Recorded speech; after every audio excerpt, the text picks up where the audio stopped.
What up?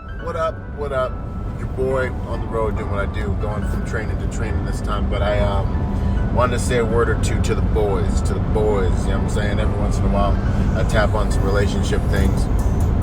This can apply to boys and girls, but this is just my 2 cents. You can't outperform your self-concept. You cannot outperform your personal identity, right? Your partner is an outpicturing of your personal identity. Your partner is an outpicturing of your standards. Okay? A lot of times you'll find guys that are like kind of struggling with purpose, finding purpose, going after that purpose, overthinking, lots of things like that. I believe that comes from a weak self-concept, a lack of courage that comes from a lack of confidence.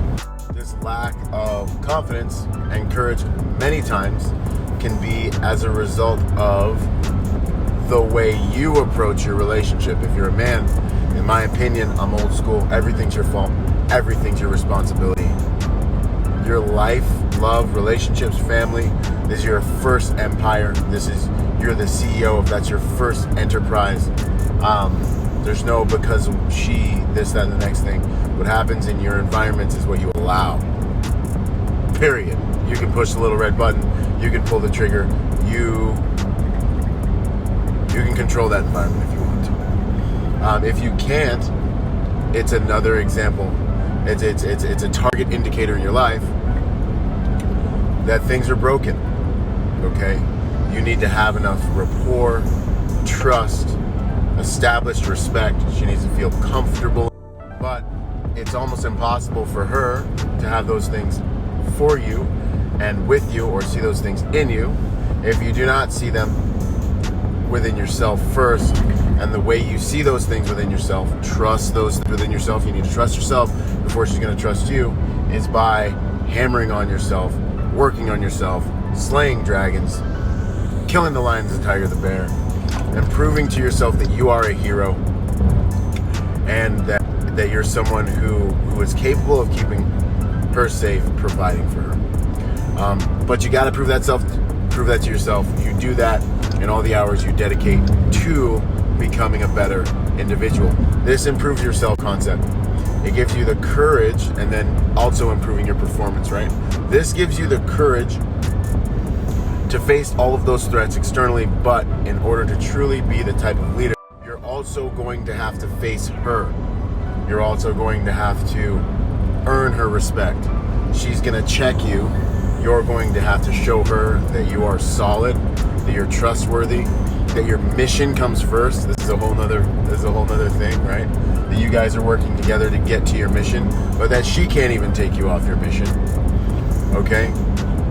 She needs to see that you're grounded, that you know why you do what you do, and that you can do it with the type of authority that she can get behind. So she's going to challenge you. This is what separates the men from the boys.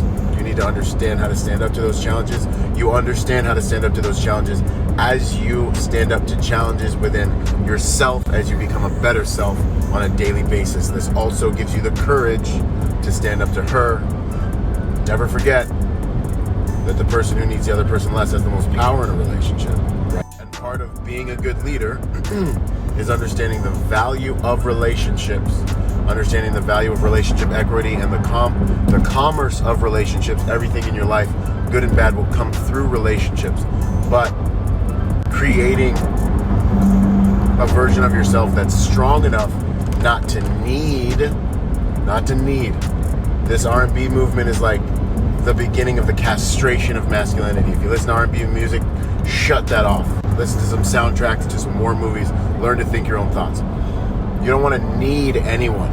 People are extremely valuable. Relationships, probably one of the most valuable equities you can have in your life. However, your goal is to become valuable enough to where you can attract the high quality relationships you need in your life to accomplish your mission, no matter what anyone does. Because the only being that deserves perfect trust, or is enough for you to attach yourself to in a way that's you should attach yourself to your partner, but the only being that deserves perfect trust is a perfect being, and that perfect being is God. Everyone else you love with what I call the love of humanity. This means I see your imperfection. I'm not in love with an ideal of you. I'm in love with the reality of you, and the best definition I've ever heard of love comes from an amazing book called The Road Less Traveled. One of my favorite books. Look it up. Stuff will change your life. But the best definition of love I know is to be committed to someone through their spiritual development. I'm at my destination now, so I'll wrap this up.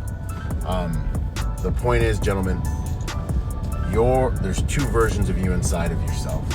There's the boring, conquest-centric business version of you, where you will actually go out into the fray, stand on the perimeter, and you will fight and you will protect. You can meet special forces guys all day that have, necklaces of ears and that are hardcore killers, like the Medal of Honor recipients, right? And then you see them with their woman, and they are sheepish. God bless them. They are soft. They are happy wife, happy life guys. And we are not happy wife, happy life guys. Okay, happiness is an inside job. That's a whole nother video. Our approach to the happy wife, happy life slogan is we do not negotiate with terrorism. Your happiness is your responsibility. Take some time, get happy, come to this relationship whole. Because that's how I'm gonna come to this relationship. And let's get to work living our best life together. Nonetheless, there's two men inside of you. Your female represents your standards. When I look in your bank account, I see your standards. When I look at the way your physique is, I see your standards. When I look at your relationships, I see your standards. Everything you allow in your life, those are your standards, whether you like it or not. Upgrade your standards, upgrade the quality of your life. That relationship will impact your self-concept. You can't outperform your self-concept. That will permeate over into the other side of your life, the warrior, the guy who goes out, protects, and provides. So if you're having trouble making aggressive moves to becoming to getting what you want in life, take a look at your relationship, right? Take a look at either side of that teeter-totter, of that paradigm of how are you doing professionally and how are you doing familially, and understand that maybe you need to upgrade your self-concept. You upgrade yourself in one area because you're learning how to deal with fear, and because you're learning how to become a better version of yourself, you'll upgrade yourself in the other area. Look for weaknesses, seek weaknesses. Weaknesses are target indicators. Weaknesses are beautiful. Vulnerabilities are beautiful because they show you how to improve your game, and that's what life is all about. Good to go. Don't be afraid to face your woman. Don't be afraid to face your mission in life. But understand that facing both of those things starts with learning how to face yourself. Everything is your responsibility and your fault. You've got to fix it. Byron Rodgers, protected by nature and by trade. I need to make a podcast about this. Anyways, love you guys. I'll see you on the next video. Out.